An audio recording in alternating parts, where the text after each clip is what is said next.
Hello, my name is Ann Bassani. I'm a licensed clinical social worker in the Office of Work Life. I am part of the Work Plus Life Connections program, where we offer employees and their family members, as well as retirees, 5 free and confidential therapy sessions. These can be about work issues or family issues or home issues. We do a variety of mental health services. So please give us a call if you'd like to talk.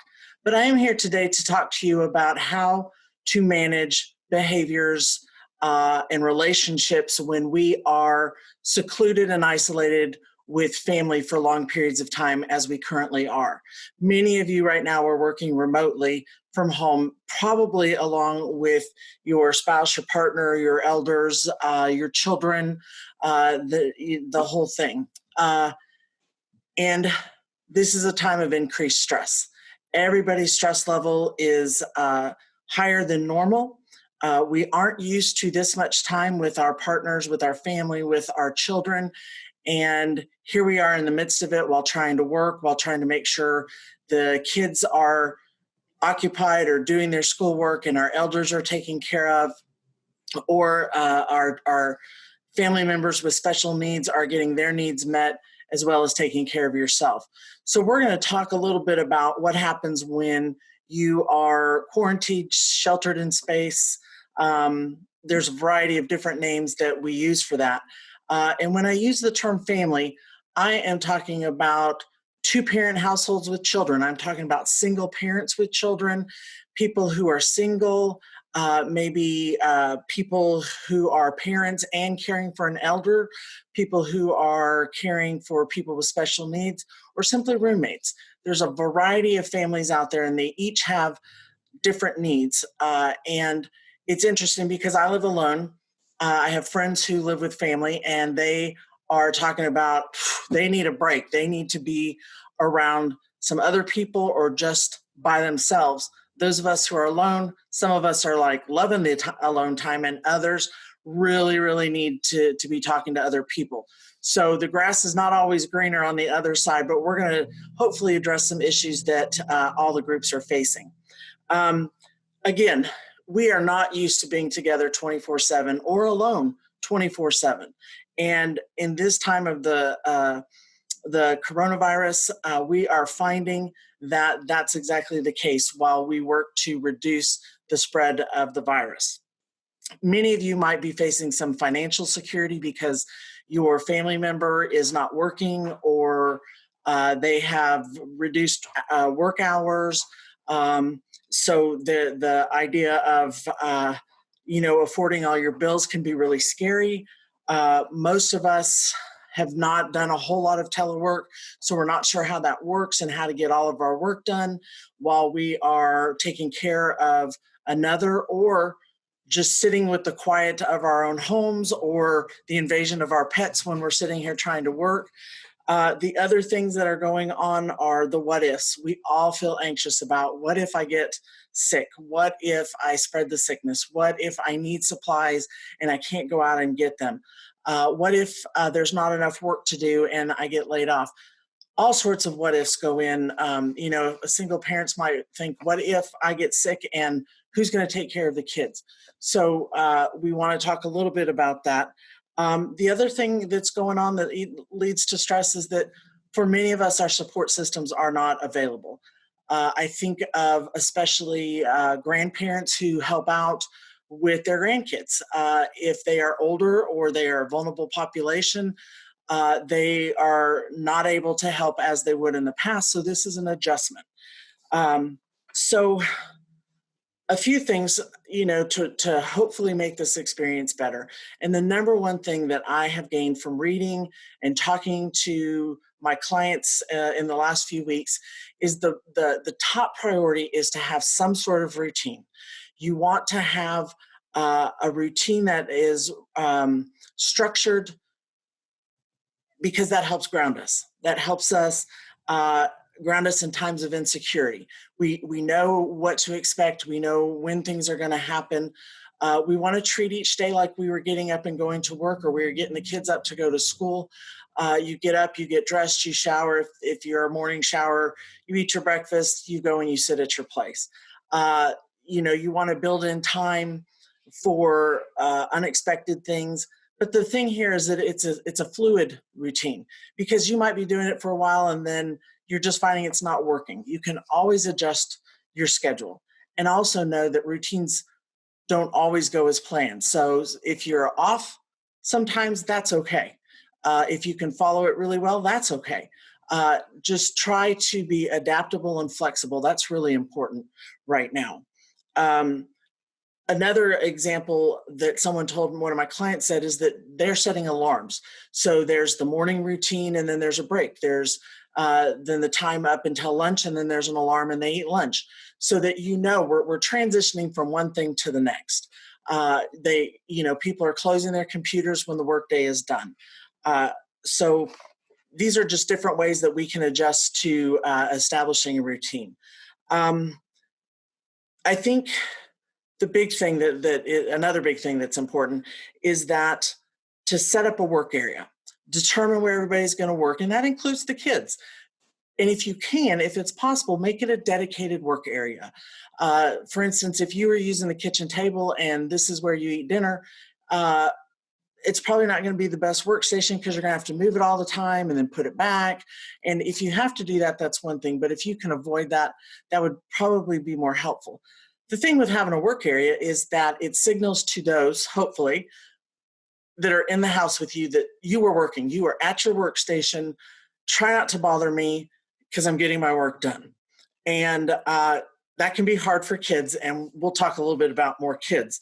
But, you just want to be able to work in that area.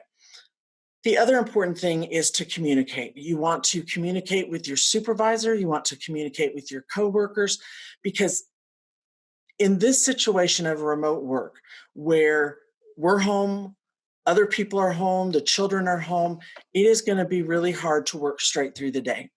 And there might be some people that can do it, but if you have other people in the house, it's going to be really hard. So I remember an example, and I don't remember where I heard it, but it was about a lady who worked remotely, and uh, her team had a meeting at 9 a.m.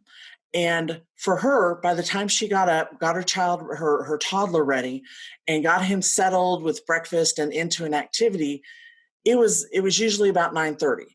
So she communicated that to her team. It's really hard for me to do this 9 a.m. meeting, and they were able to work it out so that she could join them and be on time. It can't always happen, but if you don't communicate that that's what you need, your frustration is going to grow.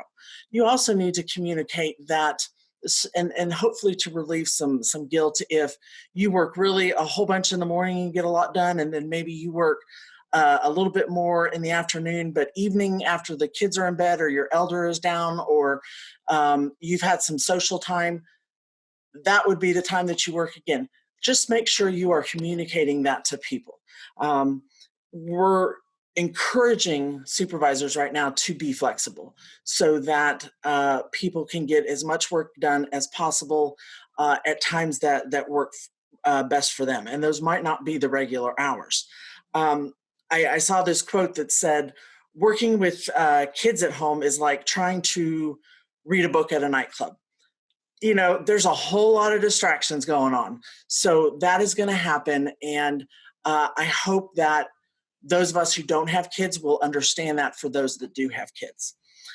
You also want to communicate your work needs to those who are in your family, so that if, again, you're at your workstation, people know not to bother you. Now, you try telling a 4-year-old, a teenager, anybody that you're working and please don't disturb, and that can get messed up, so they might. But if possible, if there is another adult in the home, you do want to be able to trade off. If you need to really focus on a meeting, have the other person help out. If you are living on your own with children, then you want to set them up with an activity, make sure they have snacks and they're fed and they've gone to the bathroom and they have an activity, so that you can participate in the situation that's in front of you. If you do have to attend a meeting, many of us are doing that via virtual transmission somehow. Remember to use your mute button. You want to make sure that you're not getting all the background noise. One of my coworkers has several animals, and we were all talking the other day and we heard the dogs barking, and she said, yeah, that's the dogs barking. And it's okay. I think we have to be open and gracious during this period that we're going to hear those background noises. And sometimes there's nothing we can do to stop them, but we are present in the meeting. So let's work with one another. Again, warn people that are in the house. This is a very important meeting. If you have kids in the house, sometimes it's helpful to set an alarm and say, this meeting, when this timer goes off, the meeting is going to be over. And let's hope it is. Again, you might even have to let them have more screen time than you want. And I know I have talked to so many people that are struggling with the increased amount of time their kids are on the screen or that they're on the screen. And that's okay right now. These are unusual times. This doesn't mean it's going to be forever. Let's just allow for now that some things are going to be not exactly the way we want them. This I really liked. How about thinking about determining 3 to 5 goals every day?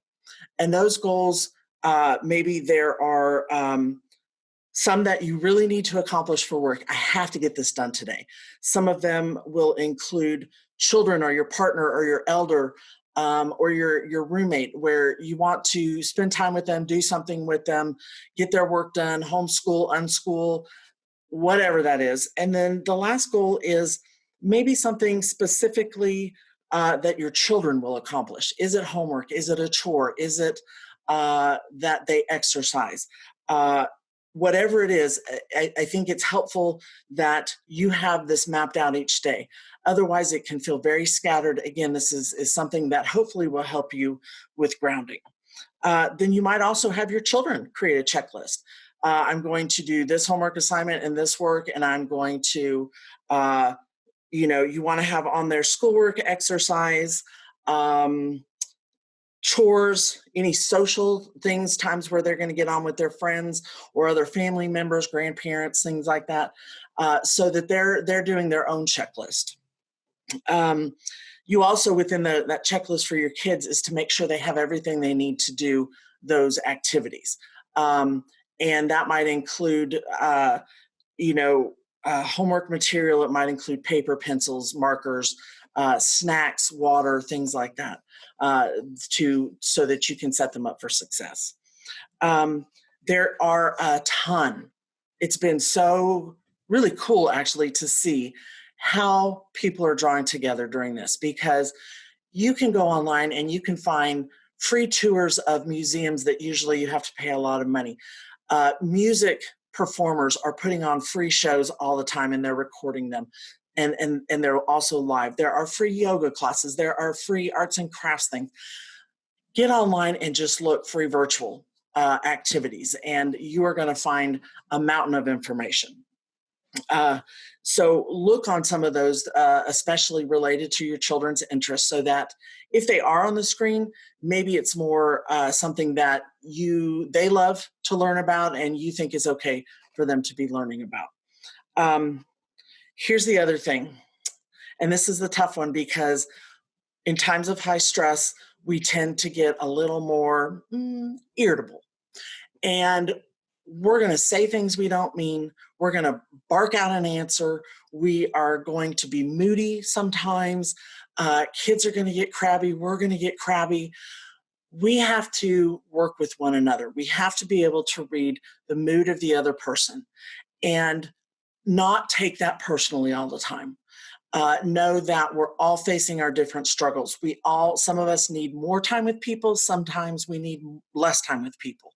And know who's in your home and what they need. The other part of that is to communicate what you need. If you are just completely stressed out and you need a few minutes and you have someone in the house with you, step outside for a while and or go in the bathroom, go take a shower. Find a place where you can be alone. Now, if you're a single parent, that might mean you step outside with the door open and your kid's involved in an activity. If you have an elder, you make sure they are situated, they're safe, and then you find that time. If you can't find that time, try some deep breathing exercises. Talk to someone while you're in the middle of doing all these activities. Just reach out for help. And that's going to be the hardest thing for a lot of us, is to ask for help when we need it. I know a lot of single parents say, I can't ask for help. Everybody, they have their own kids. They're all busy. They don't have time to help me. And I will tell you that they do, especially during this time. I think we're all being a little more generous with our friends and families as far as helping in a way that we can. Um, I was working with a woman who was a single parent, and she got sick. She was diagnosed with cancer, and she had to ask for help. And this was someone who previously said, there's nobody to help. It's just me and my son. And she asked a friend, and the friend said, of course we'll help you. Now, that was a little different because we weren't isolated, but you can call a friend, and if they can't talk, it's on them to say, you know what, not right now. So have a list of people that you can call, and know that if someone can't help right now, it's not about you, it's about what's going on with them, and they are very busy. So you have to ask for help.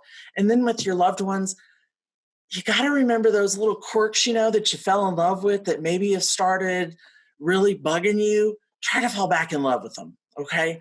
Because we're just all trying to get by right now. I read that in 2019, 28% of the households in this world are single person homes. And there's a lot of what ifs that go with that, whether you are a single person or a single person with kids. Especially for single people that are extroverts, this is tough. This is tough to be in your home, interacting through video, or just not having your coworker a couple doors down, or being able to walk around and say hello. And, fortunately, I'm an introvert, so this quiet time is working okay. But even I have found I still have to reach out. I still have to make those arrangements so that I talk to people. Extroverts, boy, you're really going to have to do it. And if you know your friend's an extrovert and they are home by themselves, reach out when you can. They're ready to talk. They're ready to interact most of the time. But the what ifs that come being single, if you're a parent or on your own, they can be really scary. What if I get sick? Who takes care of the kids? Who takes care of my pets? Who takes care of the elder? What am I going to do if I run out of supplies? If you are a vulnerable person, diabetes, high blood pressure, cancer survivor, and you need supplies, you might think, well, what if I need those and nobody can get them? What if I run out of medication? What if I can't get to help when I need it? Be thinking of a plan. Call those people that you think might help and say, if this happens, are you somebody I can call and see if you're available? Have those numbers written out, because if you're not feeling good, or not even written out, look, I just showed my age. Have them in your phone, programmed in, and just be ready to call them. You might consider using grocery delivery systems. I mean, that might be a new thing. There is an added expense, but if it's going to help you decrease your stress and not have to get the kids and get them dressed and go out, or you're not worrying about, am I picking up the virus, or am I being contaminated? What am I bringing in? Those are good options right now. I did see that Facebook has this, I was reading this online, and they have a group called the Single Supplement. And it is for single people, whatever your situation is. And they have started now a single supplement community. And it's a chance to get together. And if you don't feel like talking, just go and listen. That can be a great way just to stay involved and hear what other people are thinking. And you might be moved to talk and participate. But it's really important that you talk about how you're feeling and how you're doing, that you don't suffer alone. It's just, there's plenty of people, and somebody will listen. If nothing else, if you get to feeling like you want to hurt yourself, you can use a suicide prevention line. You can use the texting crisis line. These are all things you can look up. I would look up before you need them, and put them in your phone so that you have them and they're available. For caregivers, you know the stress of caring for your elders. For some of you now, you're not only caring for your elders, but you're caring for your children too. So your stress level, again, is going to go up. look for the online support groups. I've created a list, and either we will get that to you, or you can email me and say, hey, can you send me that list of resources that you were talking about? Because some of the things I've talked about, I have on this list. I have put out, I got from Terry Weber, our elder care specialist, the online support groups for elders, or for caregivers to the elder. And they have some where you can talk to people. They have some information about surviving during this time of the virus. Reach out to your support system, use them, make sure you're doing your self-care, you're staying hydrated, you're eating well, you're exercising, you're doing those things. And it might seem like you don't have time, but if you can find 5 minutes here and 5 minutes there, that's better than nothing. So this, again, is that flexibility and adjusting. If you are, a pet owner, make sure you get your pet taken out, that they go for walks, that you play with them. Right now, the way I remember self-care a little bit right now is I have a cat, Bojangles, and he's a big boy, and he wants to be in my lap all the time. And he's too big to sit here and do my work usually. And he will come and put his paws on my thigh and look up at me with those big eyes. And most of the time I have to say, no, get down. So, and that's not even with the kids. So the guilt is high, and I can't imagine if it's a child. But other times I just stop. It's a reminder, stop, get some water, wash your hands, sit here and play with him for a little while, decompress. So, whether it's an animal, your kid, an alarm, do something at least every 90 minutes if you can, just to regroup and get yourself ready to go. So, there's, and the other thing for caregivers is some of you, your parents are in supported living, and you can't get to them. And that can be just as stressful as having to go out there all the time because you don't know what's going on. But I just talked to a lady today who, one of the nursing home assistants, got her phone and she was able to do FaceTime. I know we've seen on TV and the internet that people are going and they're standing outside the window, or, they are driving by, honking their horns, doing all these things. More letter writing, sending cards, things that you can do. It's not going to replace always that face-to-face physical contact, but at least you can see how they're doing. And some patience is required because everybody is overworked right now in assisted living, and they're all doing the best they can to make sure everybody's staying in contact and knowing how people are doing. And that's just a quick rundown. I hope that if you all are struggling, or you think, I'm just really not sure how to put in into place some of the offerings I've suggested, schedule an appointment with us. There are 4 of us, and we will schedule a Zoom session with you, and we can talk about this stuff. We can talk about what you need to do, or your stress, or your frustration, or your anger. I even talked to a lady the other day who has 3 kids, and they're very involved with sports and church and school activities, and that's all shut down. And I really thought, she did complain a little bit, how hard it was, and getting everybody situated, and who watches the kid because her husband's there too. And but she said, what I found? She said, I realize we eat lunch and we eat dinner together every night, and I love it. How many of you get to do that anymore? So find those places where good things are going on, and that are unexpected little gifts that you forgot you really needed or wanted. Don't get too caught up in what you see on social media, because there will be people posting how, they have 3 kids and they're all sitting there doing their homework while you're in the kitchen making ketchup for their hand-cut French fries while you're running a Zoom meeting. Not many people can do that. But the effect is that we think, gosh, why can't I do that? What's wrong with me? There's nothing wrong with you. Well, there might be, I don't know. But we can't do everything at once. We are all not creative, and we don't know how to involve our kids in creative activities. We are all not the most patient at a certain time of the morning or the afternoon. If you hear nothing else, friends, listen to this. You have to be gracious for yourself. You have to give yourself a break because you're going to be doing the very best you can, the very best. And that might not always be pretty. It might not always be something you're proud of, but you keep trying. Everything you need to get through this crisis emotionally is already in you. You have survived a lot of things. None of us have survived this. And by survive, I mean get through. We have never had this situation where we were confined like we are right now, but this is necessary. And you have survived things. You have gone through different events. We are all resilient. It is in us. But part of it is our attitude. And I forgot because here's something I wanted to share with you when we're talking about resilience and finding more ways to be positive. You know what? I am naturally negative for myself. For other people, I usually think great thoughts, but it has been a chore for me to learn to practice gratitude that everybody talks about. But Amy Rodquist Coday is in health and wellness, and she's a coach. And a few years ago, she gave a keynote address, and the title was called The Courage to Live Well.